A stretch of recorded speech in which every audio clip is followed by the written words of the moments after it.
I am Brenda Jordan. I'm so happy to be here tonight. Welcome to all of you who have joined us in person or online via Zoom, Facebook Live, and YouTube Live. If you are one of our live streamers, please go to the chat and tell us where you are streaming from. For those of you who are here in person, please take this moment to silence your cell phones. Thank you. We begin our Wednesday evening service with a pre-service meditation. So I invite you to get still and close your eyes. Allow yourself to simply notice your breathing and to be present in this space. If your mind wanders, simply bring it back to this mantra: God's the love that I am. I will bring us out of the meditation in 10 minutes.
And so as our meditation comes to a close, gently bring your awareness back into your surroundings, into your bodies, and as you feel ready, open your eyes. We're going to begin our service by singing our opening chant, I Am Open, led by Gia Shimbolte.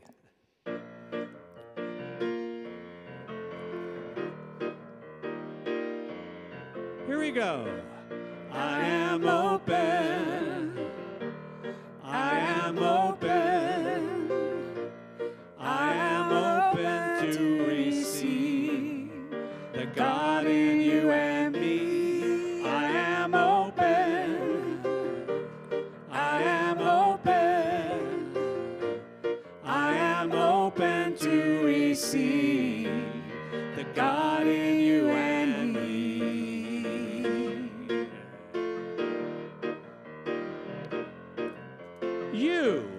You are open. You are open.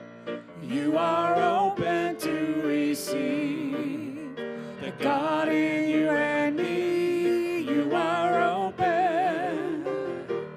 You are open. You are open to receive the God in you and me.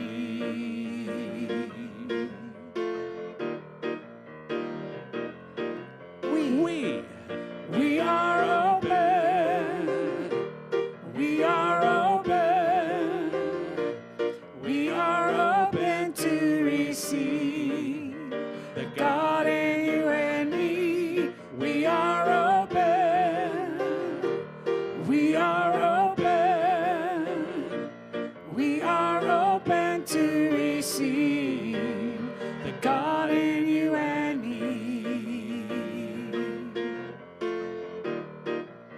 The God in you and me. The God in you and me. The God in you and me.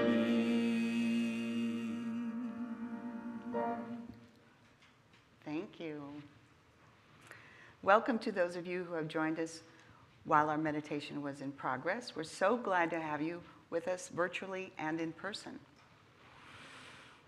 So now let's turn within and join together in prayer. I recognize that there is one life, one power, one presence, one infinite loving spirit, and I call it God. I know that God is all power, all knowledge, and everywhere present. I know that God is all good, that the essence of God is love, peace, harmony, wholeness, joy, beauty, creativity, and light. And I know that God is the creator of this entire universe and all beings everywhere, all life everywhere. And I know that God is my creator, that I am one with God. I am made out of the image and likeness of God. And that is true for each and every being everywhere. We are emanations of God. And so we are spiritual beings living in a spiritual universe. And we are loved by God unconditionally. And so I speak my word for this service tonight, knowing that we came together and co-created this evening tonight with Spirit. That it is blessed by Spirit. It is blessed by each and every person who is here, each and every volunteer, the technical team, the musicians. And it is blessed by practitioner Mark Crowell, who said yes to being a vessel tonight through which the Word of God is spoken through him. And so I'm just so grateful to know that this is a wonderful, wonderful, blessed evening, and that whatever we hear will lift us and rise us into greater truth and greater knowing.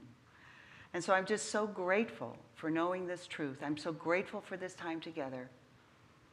And so I release my word into the law of mind, saying, knowing it is already done, it is already so. And together we say, Amen.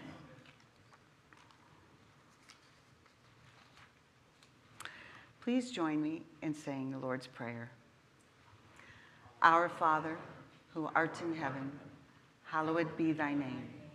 Thy kingdom come, thy will be done, on earth as it is in heaven. Give us this day our daily bread, and forgive us our trespasses, as we forgive those who trespass against us. And lead us not into temptation, but deliver us from evil. For thine is the kingdom, and the power, and the glory, forever. Amen.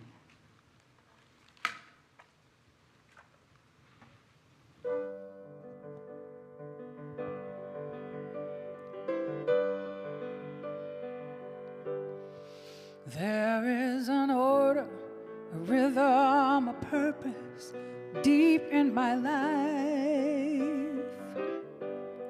I'm learning to love from a place where I came beyond any time. I am alive in you. You are alive in me. Our souls are divine, sisters and brothers. And I know I'll always be a child of wonder. What I'm looking for, I'm looking with. Now I understand. I need only reveal more of you in myself as it is planned. I am alive in you. You are alive in me. Our souls are divine, sisters and brothers. And I know I'll always be a child of wonder. And I know I'll always be a child of wonder. Yeah, a child of wonder. Ooh, yeah, yeah. Wonderful child of wonder.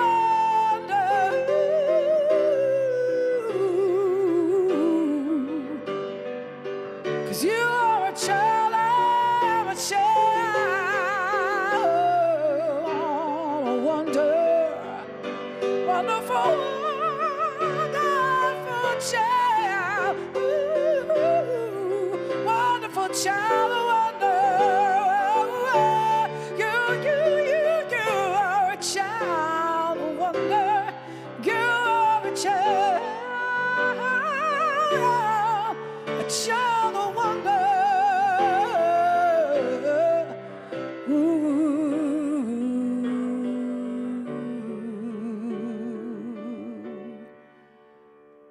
There is an order, a rhythm, a purpose deep in my life.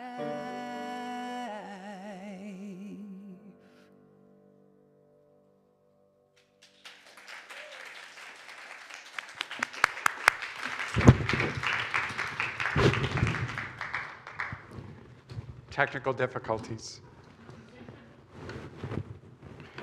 I trapped myself with my microphone.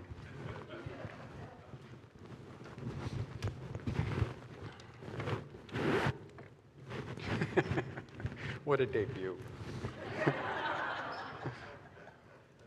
All right. It's fixed. It's fixed. Thank you. Yeah. Oh my God! I won! I won! Oh, thank you! Thank you! I'll get my microphone. I'll just have to be loud. We'll get this. Thank you! Thank you, church family.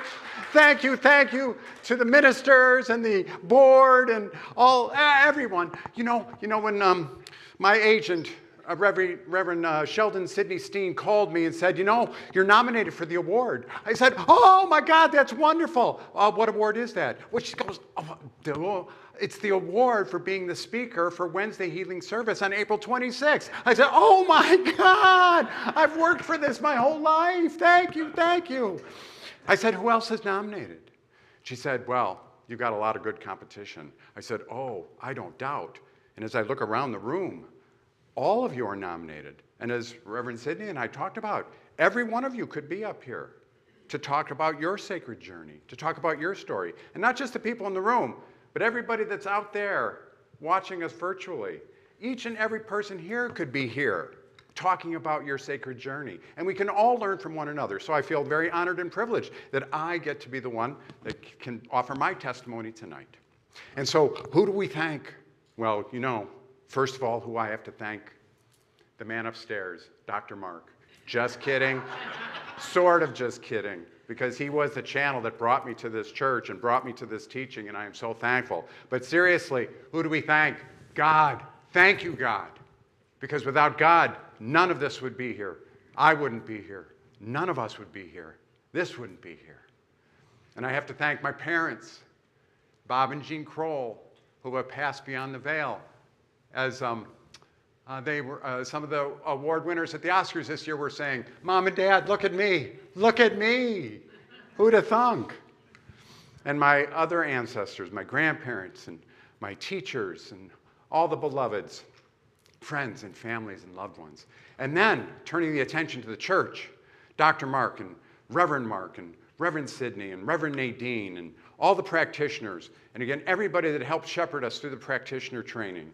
Our class with Brenda and Nikki and Luana, and again, Lynn Romanowski and Mary Hyland and Sam Crutcher, Barbara Berg, and everybody was just pulling for us. And so I say thank you. Say thank you, thank you, thank you. And even though I've won the award tonight, you all get a part of it. You get a piece of this. You all contributed to this and helped me be here tonight. So thank you. Scene. So as you can tell, my message and my story tonight will be a little bit different, but it is who I am. And that's what you want, right? You want the authenticness, the authentic spirit and soul of whoever is up here to be able to sort of open themselves so that you can learn from their experience. We all learn together because, again, we are all one mind. So it's a little daunting to think I'm responsible for the talk. But again, there's some wonderful structures that we were taught when we went through practitioner training, and that we also have been able to observe from the speakers that have been up here. So the first thing that we know, at least we learned this in practitioner training, is the ministers and the people that are up here, they have made a choice to lead a pretty public life and to be pretty vulnerable to talk about their journeys. That's what they've signed up for as being ministers. So I took that to heart as I took it to prayer to think about what would be my subject. And the other thing that we all know about Wednesday night service is it's a healing service. So those were the two things that I sort of popped into my unconscious and took it to prayer and said, all right, this is going to have to reveal something about my sacred journey. It has to be about healing. All right, God, speak to me. What should it be about? And what came to me was a song. It's a James Taylor song. And I'm not a singer. I'm going to try to sing some of the chorus. Sam probably knows it. He might be able to help me out. But it's a song, and I don't know it because of James Taylor. I know it because we heard it, my husband and I, when we went to the 1993 March on Washington. And there was a male a cappella group called the Flirtations, and they sang this song, and it just touched my heart. The secret of life. The secret of life is enjoying the passage of time. So you probably have heard James Taylor sing it. The secret of life is enjoying the passage of time. You know that song? And so that's what came to me. That's what came to me in terms of that's what your talk needs to be about. So I said, okay, God, I'll take it. And then I started to reflect even further. Okay, passage, sacred passage. And then a whole bunch of stuff sort of came to me. Sacred passage. There's many levels to that phrase, sacred passage. There's the idea of us going on a journey, moving somewhere, growing, evolving, and we certainly talk about that all the time in church.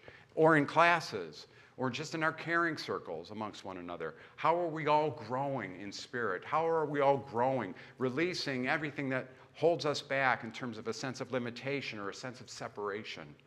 And so I'm going to talk about that kind of a sacred passage sort of in the second half of my talk.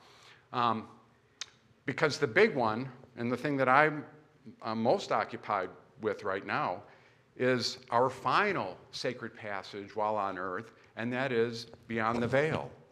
You know, to join the ancestors, for me to join my mom and dad, who, you know, within the past 5 or 6 years, I've lost, and that's the language we use, we lost both of them. Or again, they moved on to another level of consciousness, and they're not in the physical plane anymore. So that's a sacred passage, that's a sacred journey.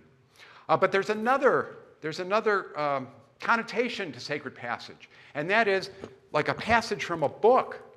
And we're all about sacred passages in terms of what we learn and what we read and what we study. Ernest Holmes and Emma Curtis Hopkins, and Reverend Cindy's running the course now based on the work of Thomas Troward. And we've all been exposed to those teachings. But it's not just sort of the spiritual and religious writers and leaders that we can learn from that have published sacred texts. You know, I came to this teaching somewhat late in life. I envy people that were raised in the faith. I found the church when I was about 40 years old. And now that I'm 45, forget it. So I'm 66. You know, I've been in the church over 25 years. But I lived a lot of life before I found this church. And I was searching, and I hadn't found anything. But I was still growing, and I was still encountering sacred texts. So one of the things about me that I don't think you know, but I was supposed to be an academic. Supposed to be. I started by being an academic. I spent like 12 years in school, university, both getting my degrees, and then I taught for 2 years as an instructor at St. Cloud State, Minnesota. And my area of study was called oral interpretation. Now, you can't find that major anymore, but those of you that saw the play reading Harvey last Friday, you got a glimpse of what we studied.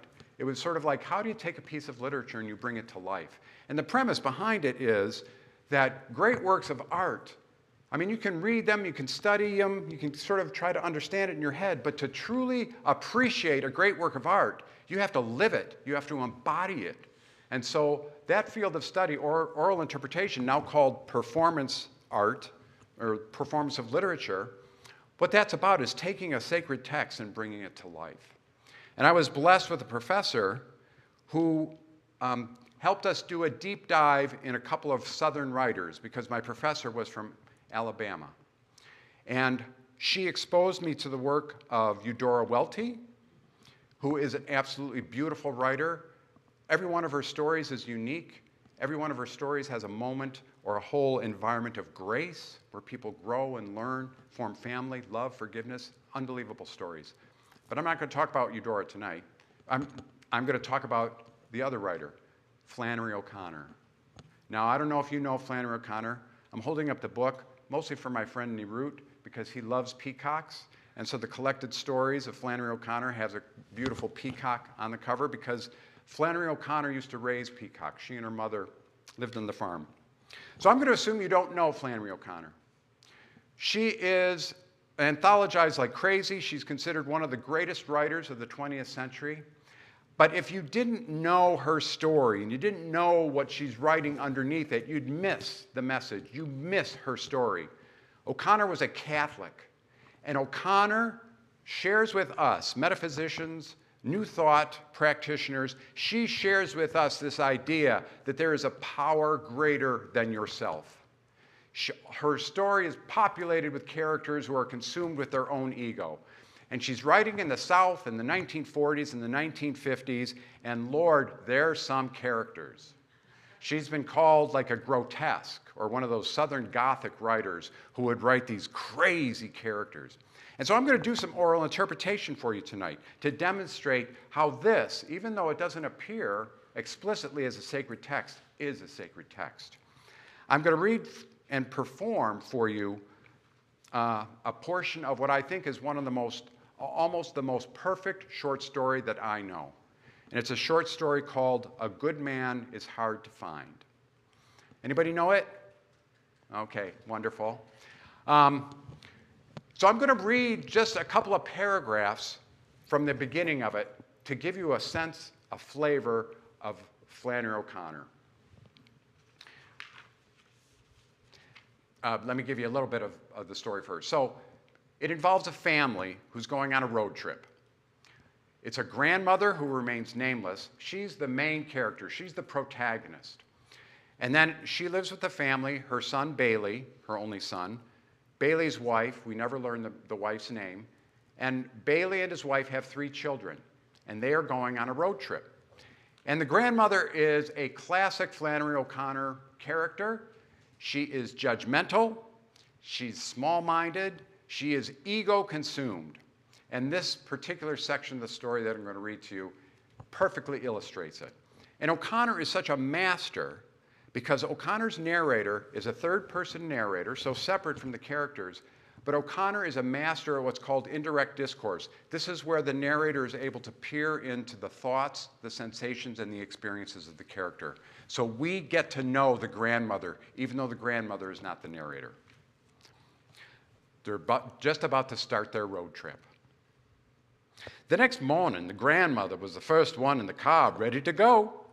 She had a big black valise that looked like the head of a hippopotamus in one corner. And underneath it, she was hiding a basket with Pitty Sing, the cat, in it. She didn't intend for the cat to be left alone in the house for 3 days because he would miss her too much, and she was afraid he might brush against one of the gas burners and accidentally asphyxiate himself. His son, Bailey, didn't like to arrive at a motel with a cat. She sat in the middle of the back seat with John Wesley and June Starr on either side of her.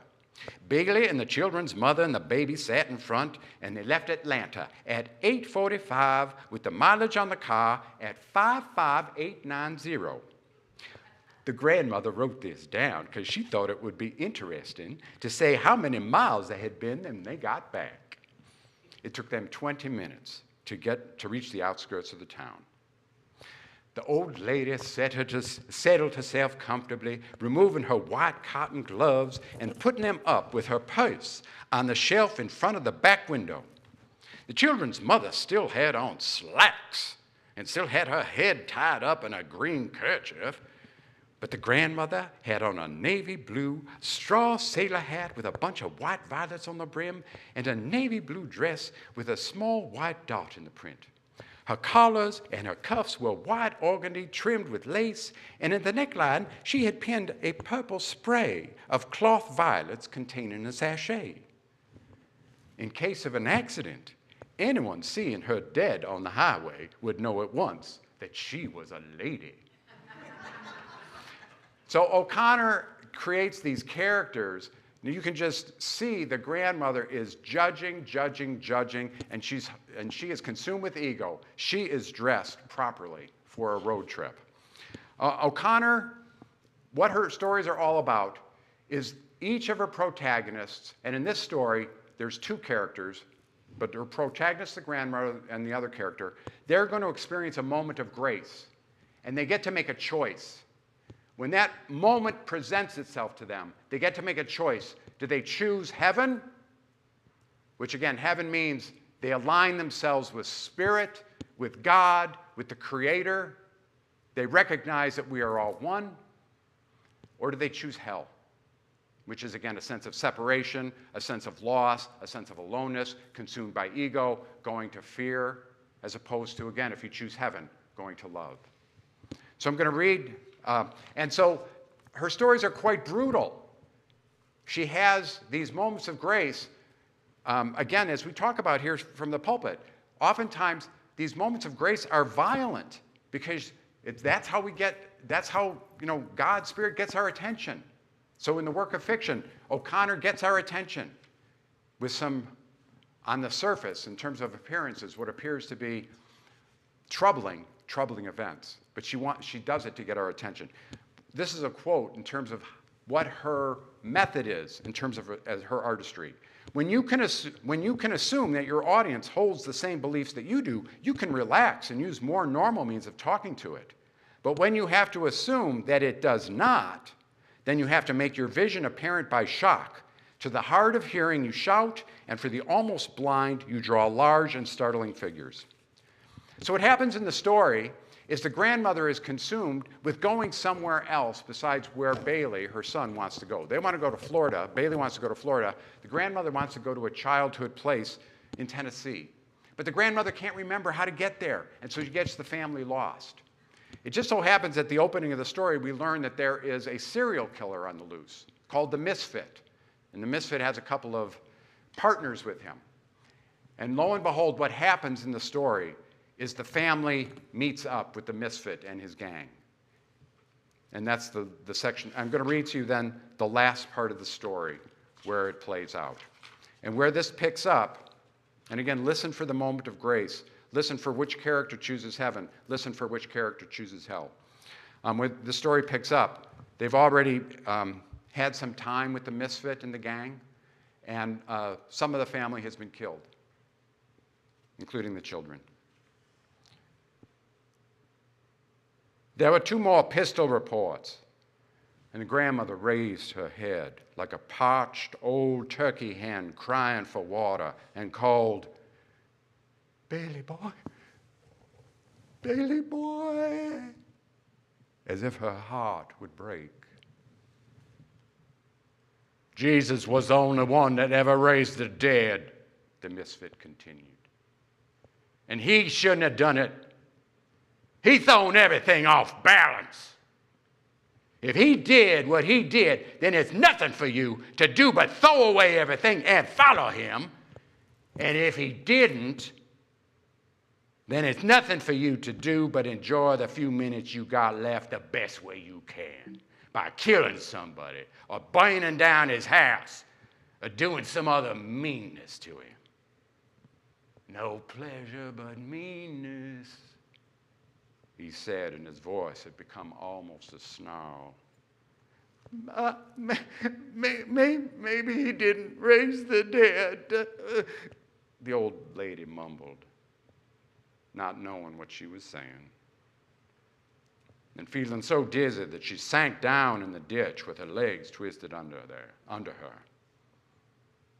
I wasn't there, so I can't say he didn't, the Misfit said. I wished I'd been there, he said, hitting the ground with his fist. It ain't right I wasn't there. Because if I'd have been there, I would have known. Listen, lady, he said in a high voice, if I'd have been there, I would have known, and I wouldn't be like I am now. His voice seemed about to crack, and the grandmother's head cleared for an instant. She saw the man's face twisted close to her own, as if he were going to cry, and she murmured, "Why, you're one of my own babies. You're one of my own children." She reached out and touched him on the shoulder. The Misfit sprang back as if a snake had bitten him and shot her 3 times through the chest. Then he put his gun down on the ground and took off his glasses and began to clean them. Hiram and Bobby Lee returned from the woods and stood over the ditch, looking down at the grandmother, who half sat and half lay in a puddle of blood with her legs crossed under her like a child's, and her face smiling up at the cloudless sky. Without his glasses, the Misfit's eyes were red-rimmed and pale and defenseless-looking. "Take her off and throw her where you've thrown the others," he said, picking up the cat that was rubbing itself against his leg. And she was a talker, wasn't she? Bobby Lee said, sliding down the ditch with a yodel. "She'd have been a good woman," the Misfit said, "if it had been somebody there to shoot her every minute of her life." "Some fun," Bobby Lee said. "Shut up, Bobby Lee," the Misfit said. There's no real pleasure in life. End of story. It's a tough story, right? Who wants to read about a grandmother getting shot and a whole family getting shot? But again, O'Connor's not writing about those appearances. O'Connor is writing about this moment that the grandmother has, this woman who is judgmental and who is small, and in the moment of grace recognizes the misfit as one of her own babies, one of her own children. Some critics who know how to read O'Connor said, and again, this is a tough truth for us, but the grandmother dies exactly at the moment of her life when she needs to die. She is filled with grace, she's filled with spirit, she's filled with love. She gets a sense of connection. Now, the misfit is the other interesting character. O'Connor's characters normally, or her stories don't normally involve two characters that are going through the turmoil. But did you get a sense that the misfit is a troubled person? The misfit is questioning the role of Christ in the world. And he says, if Jesus did what he said he did, then we should all just follow him. But if he didn't, then all we need to do is just enjoy the few moments of pleasure that we have. And pleasure is in meanness, killing somebody, burning down the house. When the grandmother reaches out and touches him and works to make that connection, the misfit recoils. And again, Ms. O'Connor is very deliberate. She uses the image of a snake because, again, we've got all that Catholic imagery and symbolism of what snakes mean, right? As if it were a snake, the misfit sees a snake, sees devil, and the misfit chooses hell, chooses separation, doesn't acknowledge grace, doesn't acknowledge this opportunity, this moment, and he kills the grandmother. But his last line, again, we're all the misfit at some points in our life. I don't mean to suggest that we're all serial killers, but we're all misfits in the sense that sometimes we choose hell. But the last line, we know that there is more to that man's story than the story reveals. He says the only real pleasure in life is meanness earlier to the grandmother, killing somebody, murdering somebody. His very last line when he yells at Bobby Lee, one of his henchmen, is, "There's no real pleasure in it." He has grown. He's starting to grow. And so, as Ernest says, we're all on the way to the Father's house, and we'll all get there. But the misfit has to get there a little bit later than the grandmother. So anyway, I hope you enjoyed my indulgence in terms of this little oral interpretation lesson. I consider this a sacred text. All of O'Connor's works are as sort of tough to read, but they all have that same structure that we as metaphysicians, I think, can relate to. The moment of grace, and sometimes the characters choose heaven, connection, God, love. Sometimes they choose hell, like the misfit. I think part of why O'Connor, it's difficult, is because, again, she doesn't shy away from death.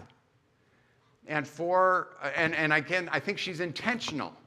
Again, she wants to paint these violent pictures to get our attention, to get us thinking about death.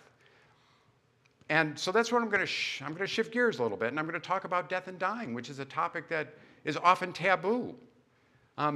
Because again, this is who and where I'm at right now in my life. I've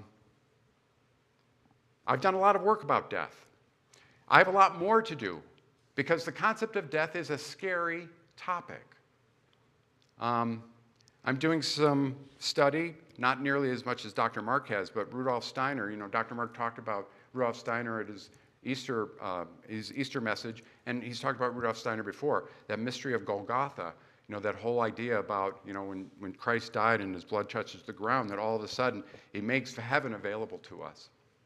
So I've done the study that we've done in practitioner training. There's a wonderful book that we read there. I've also been a student of people that have been through near-death experiences. Because, again, as a scientist, I want data. I want information. And people that have gone through these near-death experiences, they have a story to tell that I find very uplifting and very powerful. Now, we're not going to be able to do a deep dive into death because I spent a lot of time giving you my tutorial on Flannery O'Connor and offering that sacred text.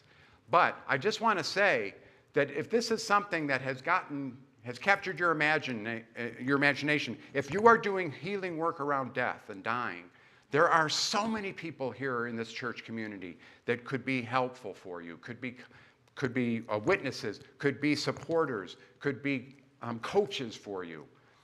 We have many people, I'm looking at one right now, who have worked in the healthcare system for decades. Talk about having to come to terms with death and dying. I know, again, some people that are watching online on Zoom right now who used to work in the AIDS units. Again, nurses who did that work. So you know that they were well acquainted and they've done the work. I am about to show you a clip of a woman that went through a near-death experience, just a little bit, two-minute clip, and I got this clip from Pat Wilson, who is studying to become a death doula. I didn't even know such a thing existed until Pat told me that. But again, this would be that companion and that person who accompanies a person as they are making that final transition beyond the veil. And so what I want to do, in terms of the minutes that are remaining, and this will be part of our experiential we do at the end, is I want to invite all of us to consider a reframing of what we call death. And I don't want to just use euphemisms like going beyond the veil or transitions and things like that. You know, this is where we go through that final sacred passage, leaving this world to enjoy a different consciousness. We'll be in a different place. And I want to invite us to consider that it is a wonderful thing, a beautiful thing, and let go of the fear. Let go of the sense of separation. And I think as we listen to, oh my gosh, Nancy Ryans is her name. Again, there's an hour-long documentary. But as we listen to Nancy, I want you to hear what she experienced as she crossed beyond the veil. She was in a terrible bicycle accident, and she did flatline on the operating table, and she describes for us what she wound up experiencing. So Adam, if you could go ahead and play that 2-minute clip, please.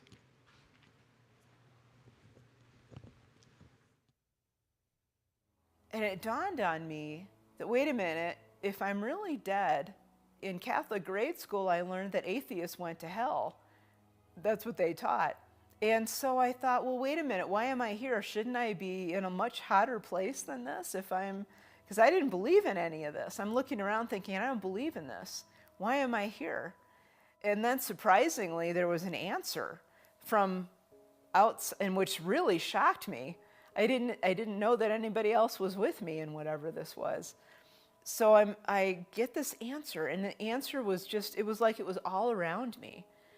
And it was a voice that was very strong, but not loud, not really loud, but just really strong. And the voice said, welcome home. This is your home. You know, you're a part of us. You're a part of this. You know, you're a part of me. Welcome home. And I just lost it. I almost lose it like that every time I tell people about this, because it was just so moving and it was so welcoming, and I'd never felt, in my entire life, I'd never felt that welcomed anywhere. Not as much as I was being welcomed wherever this was that I was in now.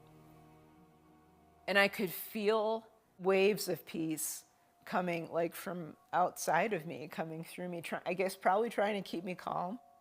And I felt waves of love, just pure unconditional love coming from somewhere else. And I'd never felt anything like that before, ever.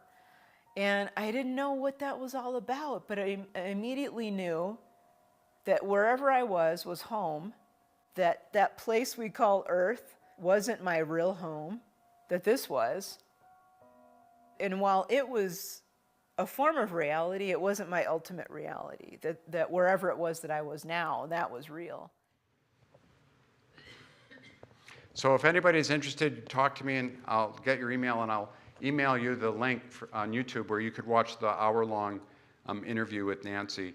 This was published about 8 months ago. The accident happened about 8 years ago, so she's talking about an experience that happened about 10 years ago. So there's a lot more to talk about in terms of death and dying, our coming to terms with it, our healing it. But I want to jump into an experiential right now to help us all move along with the healing. It'll certainly help me. And this is going to require some audience participation. What I want you to do, I want you to call the names of the people who have gone beyond the veil, who have transitioned, etc. And we're going to call their presence into the room. And so this is what I would like you to say. I'll get started. And we're going to start first with our beloveds, family members. You know, who were those people in your life that first gave you the experience of love? For me, it was my parents, but I know that may not be the case for everybody. Could be your parents, could be your grandparents, could be childhood friends, could be, again, the beloveds, your lovers and your brothers and sisters and good friends and things like that. So I want you to identify and think those that have already moved beyond the veil. And we're going to invite them and welcome them into this sacred space with us tonight. So here's what I'd like you to say. I invite and welcome the power, the presence, and the principle of, and then say their name. I welcome and invite the power, the presence, and the principle of Jean and Bob Crowell. Again, please participate with me. We don't have to do it one at a time. We just want to fill this space with the names and call forward the presence of all of these wonderful ancestors that meant so much to us, that taught us about love in the first place. So I invite and I welcome the power, the presence, and the principle of Grandma Nguyen. I welcome and invite the power, the presence, and the principle of Grandpa Crowell. I invite and welcome the power, the presence, and the principle of Ted. I welcome and invite the power, the presence, and the principle of Tom. I welcome and invite the power, the presence, and the principle of all my aunts and uncles. Now I want you to think of teachers. Teachers, again, will include Ernest, will include Emma Curtis Hopkins. We are going to invoke and invite them to be in this sacred space. And again, identify your own personal teachers from school, religious figures, spiritual leaders, spiritual figures, and again, say their name. Say their name. So I invite and I welcome the power, the principle, and the presence of Ernest Holmes in this space. I welcome and invite the power, the presence, and the principle of Emma Curtis Hopkins and Thomas Troward, of the Fillmores, all of our spiritual teachers. I welcome them in this space. I welcome and invite the power, the presence, and the principle of Karen Flederer into this space. So just feel now the presence, the power, and the principle of these gathered ancestors. Breathe it in. Just feel the presence. Know that we are never separate. Know that we never lose them. They never move away from us. That we can invoke their presence. Their presence lives within us. And I know that that presence is of God. That presence is love. That presence is light. That presence is goodness. That presence is there to help us along on our journeys, our own individual journeys, our own individual sacred paths. This cannot be denied. It is our birthright. We are made up of all of these ancestors, of all of these powerful individuals and souls, each of whom made an impact on our lives. We recognize, we celebrate, and we thank the ancestors. We thank the teachers for making that difference in our lives. This is how we came to know love. This is how we came to know God. This is how we came to know goodness. This is how we came to know forgiveness. This is how we came to know kindness.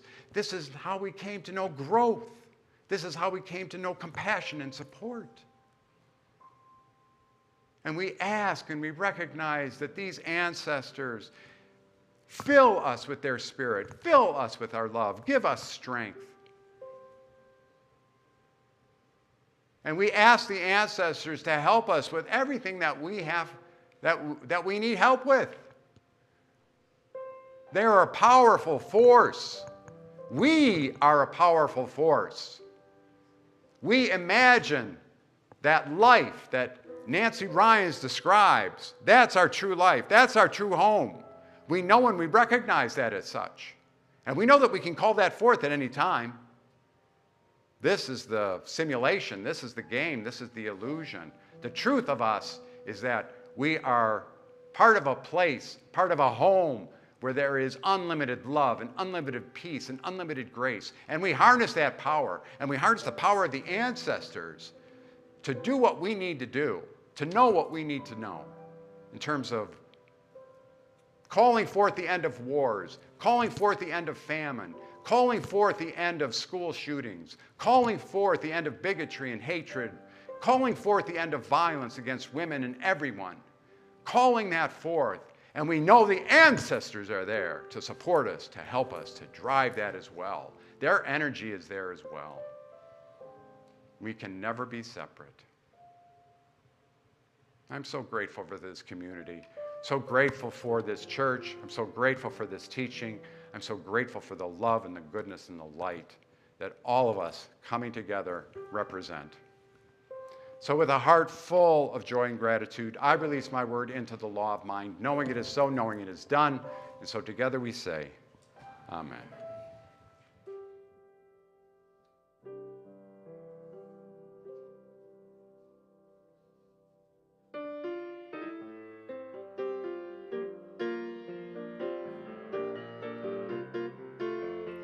I release and I let go.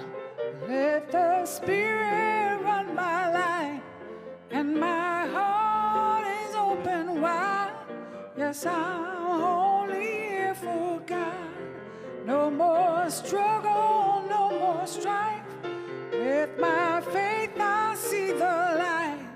I am free in the Spirit. Yes, I'm only here for God. I release and I let go. Let the Spirit run my life, and my heart is open wide. Yes, I'm only here for God. No more struggle, no more strife. With my faith I see the light. I am free in the Spirit. Yes, I'm only here for God. Yes, I'm only here for God. Yes, I'm only here for God.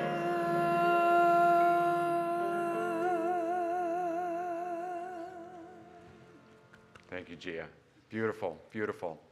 So now is the time for our affirmative giving. We ask for you to be thoughtful, open your heart, open your sense of what this church has meant to you, and then, again, in participating in the circular flow of giving and receiving, offer what you can in terms of your tithes. And so if you would, with the idea or with your actual tithe, your love offering in your hand, go ahead and place it to your heart and then repeat the statement of affirmative giving with me. From the love of pure spirit within me, I bless this gift. I send it forth to heal and bless and prosper. It is evidence of my faith and belief. It does good work in the world and returns to me multiplied abundantly. Bless you. Thank you.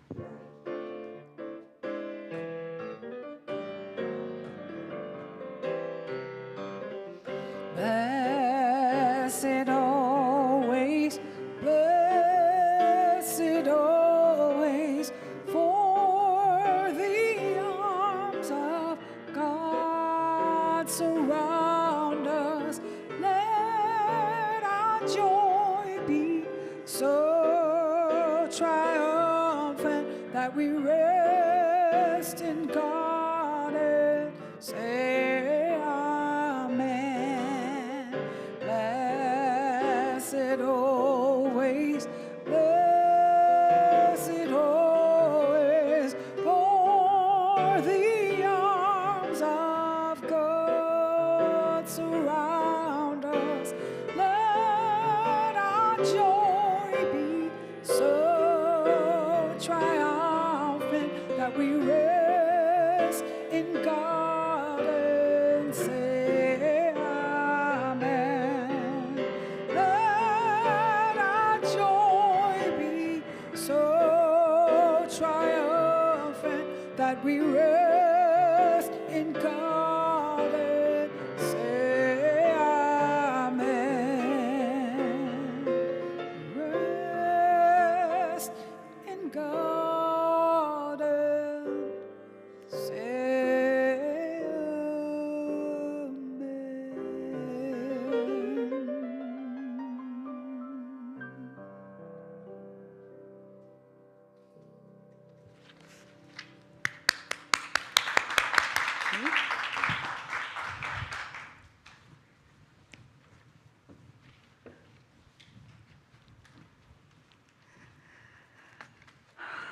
Okay. Thank you so much to our soloist, Gia Ciambatti. And thank you, Sam Krieger. And thank you to our digital media team. And thank you so much, Mark Crowell. It was wonderful.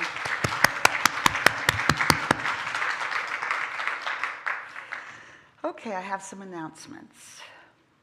You can make donations to our church through our text to give number, QR code, or through our website, nhcrs.org/give. Prayer with a practitioner is available after service, in person, and on Zoom, so just come out up front for prayer.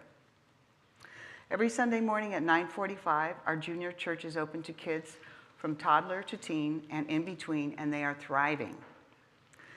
Next Wednesday, today's service with practitioner Joanne O'Brien. The meditation starts at 6:50 and the service is at 7. Join us next week for a wonderful evening of chanting, meditation, and prayer. There will be a potluck following, so bring a dish to share. Gourmet for God update. Pick up your tickets on Sunday. Please visit the G4G table on Sunday to find out the events you won. You will be able to pick up and pay for your tickets then. Thanks to all of you who are hosting events and who bid. This is our biggest fundraiser of the year, and we are grateful. We are so grateful for everyone's participation. Women's Group Annual Tea Party is Sunday, May 7th at 1 p.m. in the Youth Church. Wear your tea party hats. Bring a tea party type food to share, such as tea sandwiches or small quiches, scones, cupcakes, and any other food items. We will have many beautiful tablescapes provided by our members. Please sign up on Sunday, April 30th at church or on Facebook under NHCRS Women's Group. Creative Arts Ministry is presenting the NHCRS Short Film Festival, Saturday, May 20th from 5 to 7 p.m.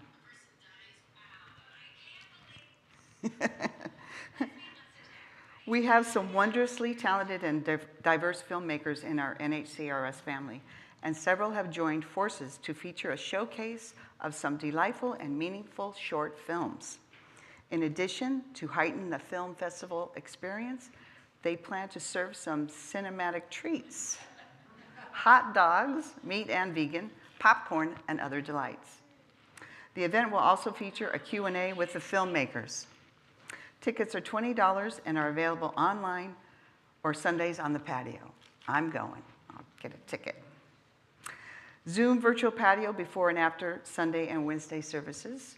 And Zoom meditation is every morning, Monday through Saturday from 7:55 to 8:15 a.m. Visit our website, nhcrs.org, to obtain Zoom links and more info about all of our events and to sign up for weekly e-blasts and monthly newsletters. Thank you. Thank you, Brenda. You're welcome. So again, some very specific thank yous to everybody that was of service tonight that allows us to do this absolutely wonderful experience for everybody. So the practitioner holding vigil, we have Mary Catherine O'Hart again. Again, she was doing it from the front row without even knowing it. She's so good at it, she just does it unconsciously. Zoom support, Alma Alvarez and Lynn Romanowski. Bless you. In the sanctuary, Adam Keshin on lights and sound. Our greeter usher was Deborah Lockett. Thank you so much, Deborah. The Sanctuary Media Team, Doreen Remo, Brenda Jordan, Nikki Savara, Colleen Wilson, and Blair Thompson. Brenda was running back and forth from cameras and things like that. You just didn't see it. Our soloist, Gia, absolutely beautiful. And Sam, of course, musical maestro. Thank you so much, Sam. Pulpit support was Brenda and myself. Thank you so much for making it very easy for my big debut. Bless you, bless you, bless you all. Now, normally I would jump into the benediction, but there's a tradition that used to happen for Wednesday services, and we're going to revive it tonight, and I'm hoping one of the particular recipients for this tradition is here. The tradition is, okay, very good, that we would sing happy birthday for the folks that were celebrating their birthdays in the month. And it just so happens that Reverend Mark's birthday is tomorrow, and he's here. And so, who else is having a birthday? But everybody, happy birthday to you.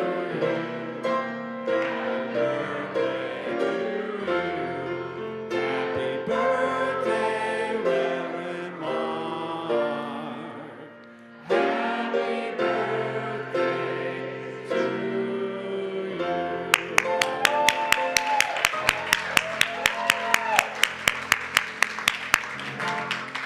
Thank you. Whose? And Sam. Sam Krieger had a birthday this month. When was it? I did. Very good. Thank you. So we were singing for you as well. No, that's okay. We did that on a Sunday. It's good. All right, very good, good, very it's good. good. And anybody else who celebrated a birthday, we're just so thankful that you're a member of this community, and it's wonderful to be able to celebrate people in that way. Again, so let's benedict us out, and then we can enjoy some fellowship and some treats on the patio. So turn again within.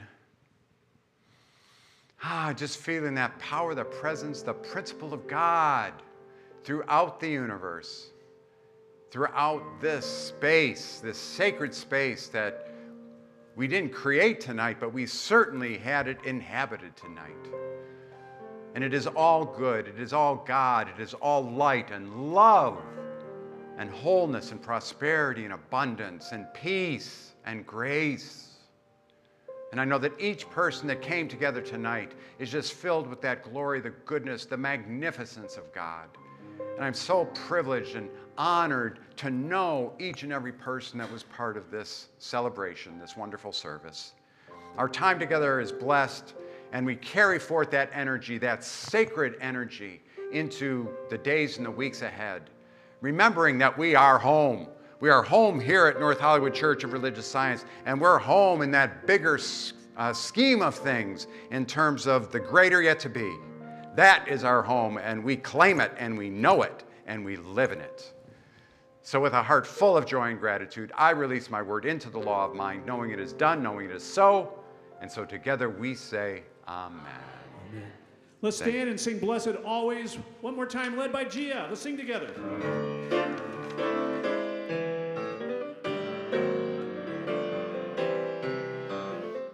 Blessed always, blessed always, for the arms of God surround us.